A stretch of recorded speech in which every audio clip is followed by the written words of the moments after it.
नमस्कार मित्रांनो, झगमगत्या विश्वात कधी काय होईल हे सांगता येत नाही.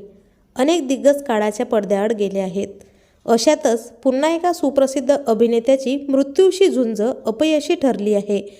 चला तर मग पाहूयात कोण आहेत ते सुप्रसिद्ध अभिनेते.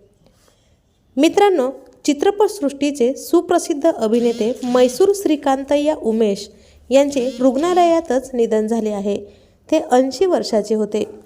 उमेश हे गेल्या काही काळापासून लिव्हर कॅन्सरच्या 4थ्या स्टेजशी झुंज देत होते. कुटुंबातील सदस्य त्यांच्या शेवटच्या क्षणी त्यांच्यासोबतच होते. त्यांनी आपल्या चित्रपट कारकिर्दीत 350हून अधिक चित्रपटांमध्ये काम केले होते. वयाच्या अवघ्या 4थ्या वर्षापासून त्यांनी आपल्या कारकिर्दीची सुरुवात केली होती.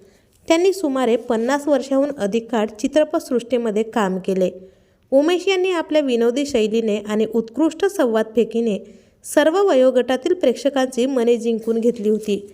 मात्र आज त्यांच्या मृत्यूची बातमी ऐकताच असंख्य चाहत्यांची मने दुखावली गेली आहेत. तर या सुप्रसिद्ध अभिनेत्याला मराठी मनोरंजन टीव्हीतर्फे भावपूर्ण श्रद्धांजली.